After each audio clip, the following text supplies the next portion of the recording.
Parang hindi naman kasi normal po para sa akin. What's not normal? Ano yung hindi normal for you? Normal ba? Are you feeling overwhelmed? Yun ba yung nafe-feel mo? Parang masikip yung dibdib mo, ganon? Ano ba nafe-feel mo?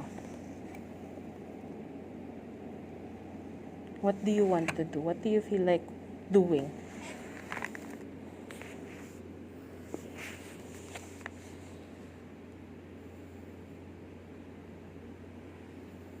It's about... Ito ba? What's not real? What doesn't seem real? You told me na hindi ka makapaniwala. Ito na ba yun? What do you mean ito na ba yun? Nandito ka na sa training? Yun ba iniisip mo? Itong training to, about to kay God. About kay? God? No, baby. This is about you being here in Comcast. Are you expecting something else?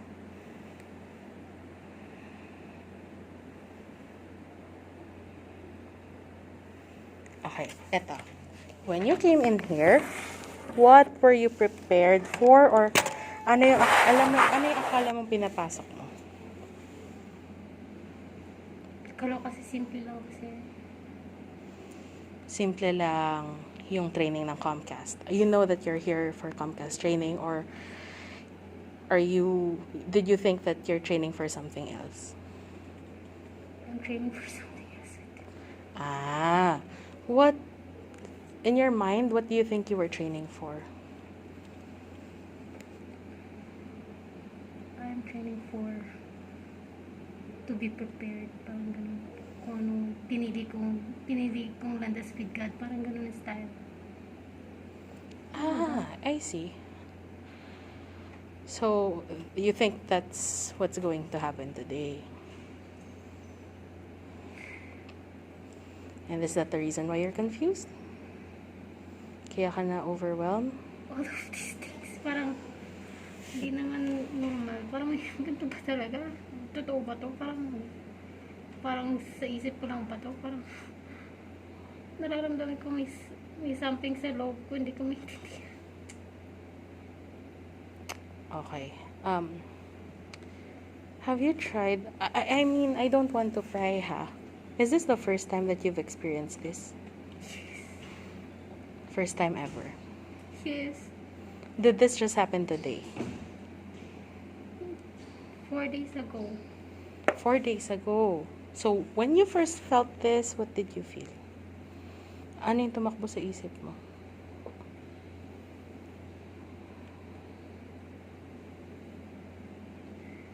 Hindi ko naman, nanood lang naman ako ng video na yun eh. Tapos bakit ganun? Ang gusto ko lang talaga, okay, hindi ko lang kung Sige, doon tayo mag-start. Anong gusto mo?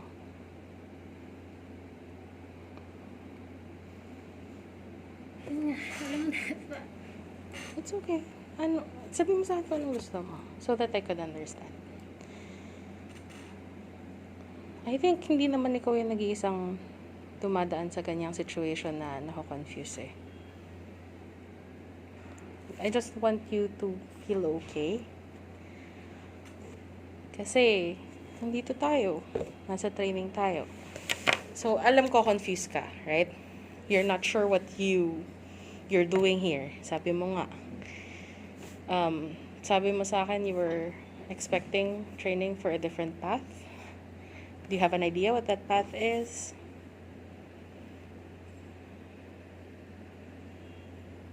it's about God. It's about God. You mentioned that earlier. So here's what I want you to do. This is a reality. We're training for Comcast. But there are ways for you to have that. There are religious ways if you're religious. However, this is not the place for it. So tonight, what I want you to do is think about what you want. If you'd want to continue training with Comcast. Because unfortunately, this is not about God.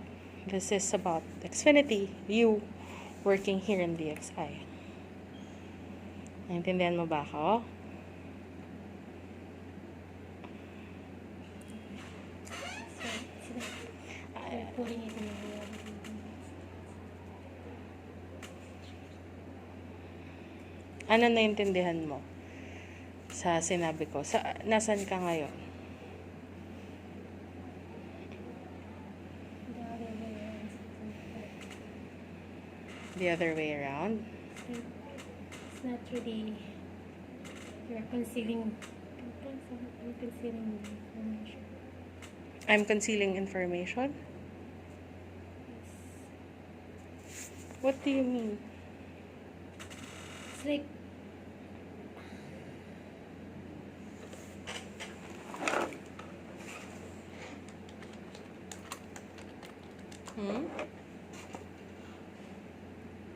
It's okay. Talk to me. I need to send my reports while you're talking to me.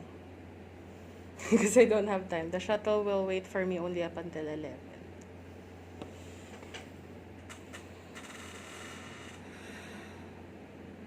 Does this seem real to you? Is this familiar? yes, everything's familiar. It's like everything is about compass, but it's different. It's like really different. It's different. What were you expecting it to be? It's like the real thing. Kung ano yung real. So this does not seem real to you? Just the image and everything, but the people, naririnig nila yung iniisip ko, parang ang weird naman masyado. So you feel like, are we talking about the people inside the room with you earlier? Yung mga ka-wave mates mo? Yun ba yun?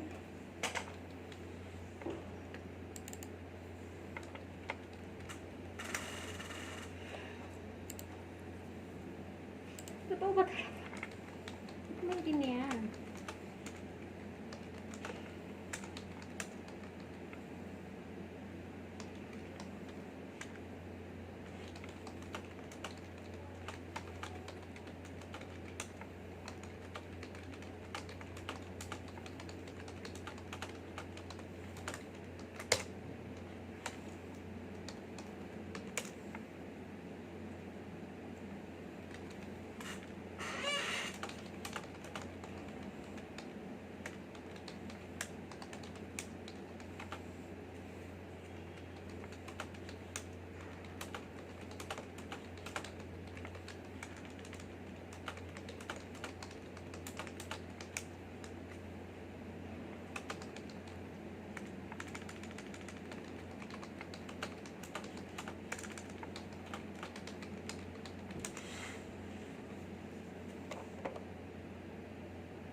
Okay, so nakahinga ka na ba? Okay, let's go back. Nasaan ka ngayon? Let's start with that.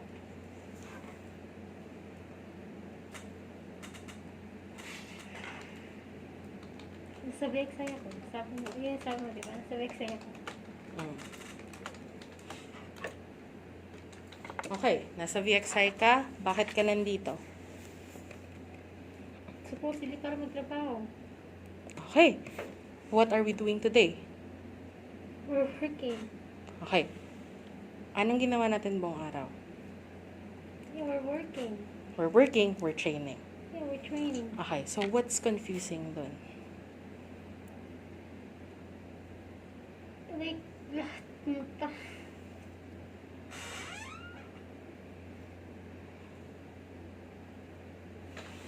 hindi kasi ganito yung totoo. I mean, ilang beses na ako sa BPO. I know naman kung paano, how everything works. But here, I mean, What seems to be different? it's like, it's about God. It's really about God.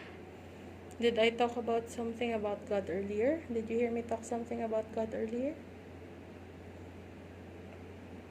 Where did you get the notation that it's about God? That's what I'm thinking. Meron, Did you hear some? Are you hearing something? yes. And they can hear me too. Even you, I'm never sure. You can hear me. Inside my head. you're hearing them. Are you hearing them right now? No. No. But they're hearing me. I know for sure. Have you seen them? Pinaparinggan nila ako. Di ba yung totoo? I mean, pinaparinggan nila ako. I know it's all about me. Are we talking about the agents inside this room with you earlier? Or something else or someone else? Sorry. Dun ba sa mga kasama mo kanina may nagparinig sa'yo?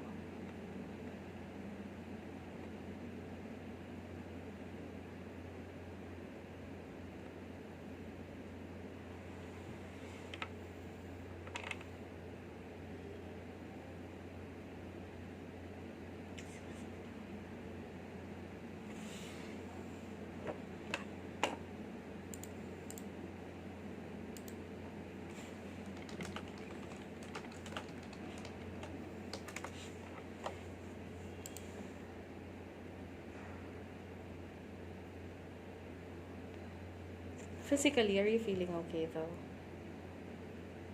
Physically, okay ka naman. Wala ka naman iba nararamdaman. Mukha ba akong baliw sa parin? I'm not saying that you're crazy. I'm just wanting to understand what happened. What made you think that someone may nagpaparinig sa'yo?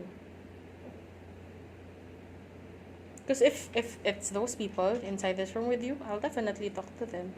Especially if that offended you.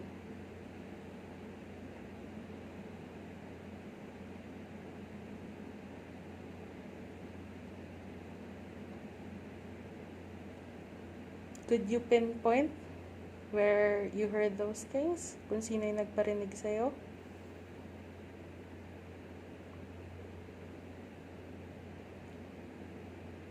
Okay, look at me. If I ask you how they look like, could you describe them to me? What they were wearing? It's like a person like that. The person in this room. Yes. Okay. Is it the person or are they sitting anywhere here? Do you remember anyone or do you remember where that person is seated? I mean, halos lahat sila. I mean, Naririnig nila yung iniisip mo. Paano mo nasabi? it's like your lessons about me accepting everything. Accepting everything. What accepting? Are we still talking about God? Yes. Okay. So I'll be honest with you. I'm gonna remove my mask so that you could see that I'm the one talking. Okay? I'm removing my mask. So, the lesson that we had today was about Comcast. You remembered me doing one-on-one mock calls with them? Remember the roulette? We're choosing the people who's going to do the mock calls. Okay? There's nothing about God with my lessons. It's all about Comcast. Look around you. Everything is about Comcast. So, here's what you need to do. Okay?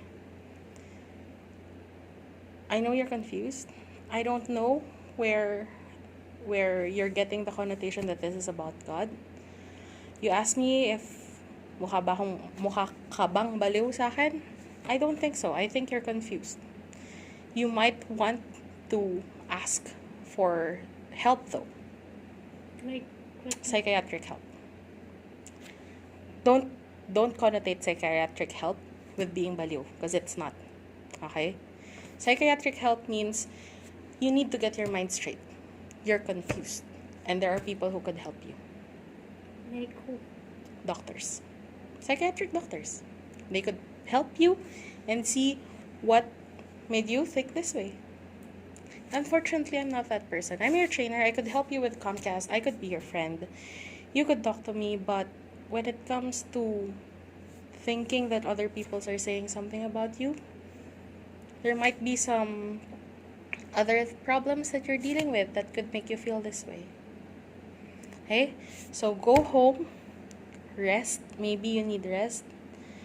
Talk to your parents. Are you with your parents or with your loved one? Anyone? Sino kasama mo sa bahay? Pamilya ko. Okay, talk to them. Tell them that you're confused. Okay? They need to know you're confused so that they could help you. And they could try to help you make things clear. Are you getting it? Will you be able to go home today? Makakauwi ka ba? Do you know how to go home? Shuttle, diba? Shuttle. Okay. Saan ang shuttle mo?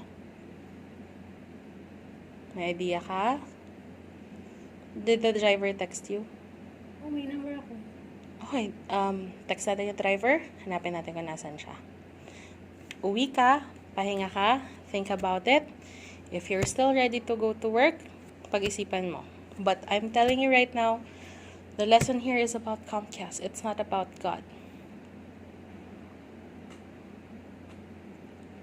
If you're not yet ready, then you know my number. Right? Meron ka number ko.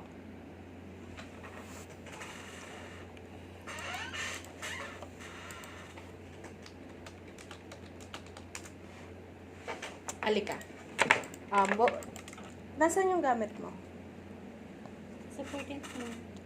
Samahan kita. Tapos, I'll make sure na nasa shuttle ka. Makakasakay ka sa shuttle. Di ka maliligaw. Okay? Kunin muna natin yung gamit mo. And then we'll go to 8th floor and contact the shuttle.